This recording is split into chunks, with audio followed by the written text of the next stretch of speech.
What if Harry Potter had no time turners? No hourglass necklaces, no time travel rescue missions, no headache-inducing plot device at all? Hi, I'm Kate. Think of me as your snarky tour guide through the land of what-ifs. I take the stories you love, rip them apart, and ask the big dumb questions no wizard, superhero, or Jedi ever seems to think about. My job: to point out the plot holes, laugh at the paradoxes, and remind you that yes, time travel is always a terrible idea. So grab a butterbeer, buckle in, and let's ruin some childhoods together. Today, we're diving into how time turners came about. Why weren't they used to stop literally every tragedy? And what would have happened if Harry and Hermione never used one in Prisoner of Azkaban? Basically, strap in because it's gonna get weird, paradox-packed, and yes, I will be mocking the heck out of it. Okay, history lesson. Time turners were ministry-issued gadgets, enchanted hourglasses that let you hop back in time for up to 5 hours. That's it, 5 hours. You can't go back 50 years and yeet baby Voldemort out the window. Croaker's law said anything longer would literally wreck you. And how were they used? Not for epic missions. Nope. Mostly for class scheduling. That's right, wizards invented time travel and used it so nerds could double book arithmancy and divination. Most witches and wizards had no clue that time turners were actually real. Which is kind of like the Ministry saying, hey, nobody tell the wizarding world we cracked time travel, but yeah, let's give one to a stressed out 13-year-old. Imagine if Doc Brown went through all that trouble and then just used the DeLorean to make sure he never missed trash day. Too risky for war, too unstable for politics, but for teenage exams, absolutely, let's hand them out like chocolate frogs. Okay, let's get to the obvious question every fan has screamed at least once. If wizards had time travel, why not use it to stop Voldemort? Or save Harry's parents? Or, I don't know, just make sure Cedric doesn't take a dirt nap in a graveyard? Well, the official reason is that messing with the past is basically begging the universe to slap you. Case study, Madame Eloise Mintumble. She time-hopped back to 1402, hung out with some peasants, and broke reality so badly that 25 of their descendants instantly unexisted. And if that wasn't enough, the calendar itself freaked out. Tuesday stretched into 2.5 days. She returned home aged 5 centuries and crumbled into dust like a low-rent Thanos victim. So yeah, time travel is the magical equivalent of licking a cursed toad. Just don't. The deeper issue? Paradoxes. Try to fix something, and you risk undoing yourself, your friends, or the entire fabric of history. That's why Rowling leaned on the Novikov self-consistency principle. Everything you do in the past was always part of history. That's why the Prisoner of Azkaban rescue works.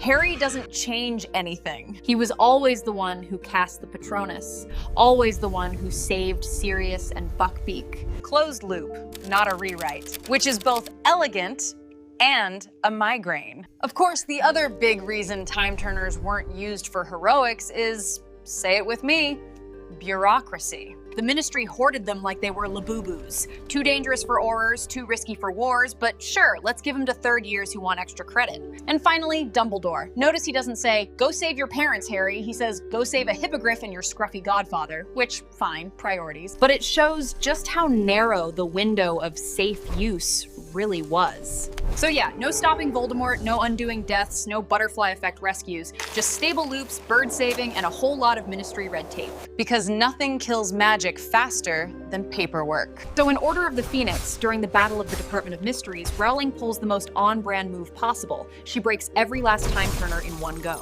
And just like that, they're gone. Poof, no more time travel in the wizarding world. Plot hole closed, canon stabilized, author sanity restored.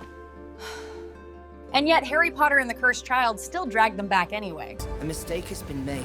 We're going to use a time turner to save Cedric Diggory.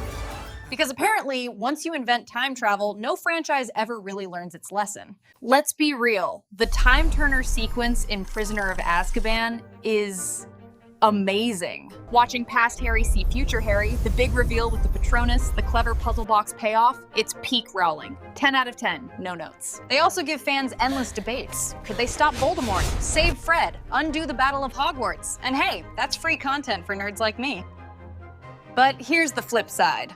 The second you introduce time travel, you break stakes. The Ministry tried to plug the hole with rules. Only 5 hours. No major changes. Please don't unravel existence. Which is like handing out nukes but saying, only use these for cooking marshmallows, okay? Same thing in Avengers Endgame. They had to carve out a TED Talk about why their time travel wasn't Back to the Future rules. Spoiler, it still confused everyone. So yeah, pros. Great for one twisty story and fan arguments.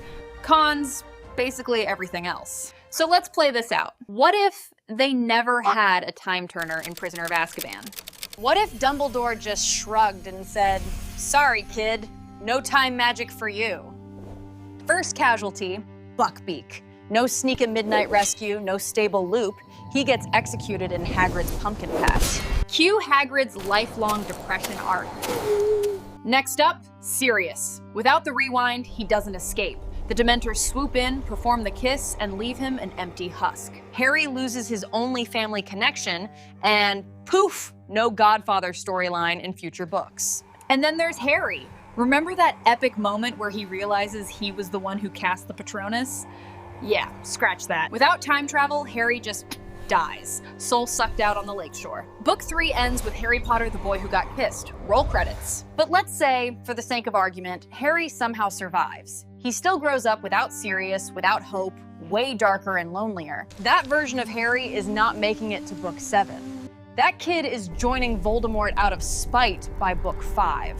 No Sirius means no mentoring, no help with Horcrux info, no loyal family tie keeping Harry grounded. In short, no time turner, no Patronus rescue, no happy ending. The series either ends right there in year 3, or we get the edgy HBO Max reboot where Harry turns into Kylo Ren with a wand. This is outrageous! So yeah, thank the magical plot device necklace. Without it, Harry Potter isn't a 7-book saga. It's a trilogy. And not the fun kind. So yeah, time turners, brilliant for one book, a nightmare for the rest. They gave us one of the coolest twists in the series and then had to be nuked from canon before they broke everything. Classic Rowling, create magic, then panic delete. And honestly, it's a lesson for every franchise. Time travel almost always ends in headaches, paradoxes, and fan forums that read like conspiracy boards.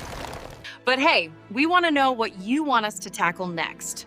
What's the what if debate that keeps you up at night? What if Batman went to therapy instead of punching clowns? What if Frodo just gave the ring to the Eagles? What if Thanos couldn't snap his fingers? Throw us your thoughts down below. Drop your wildest what ifs in the comments. The messier, the better. We'll sift through them, mock them mercilessly, and maybe even solve them in the next episode. This is Kate, reminding you, never time travel, never trust ministry paperwork, and always subscribe. See you next time.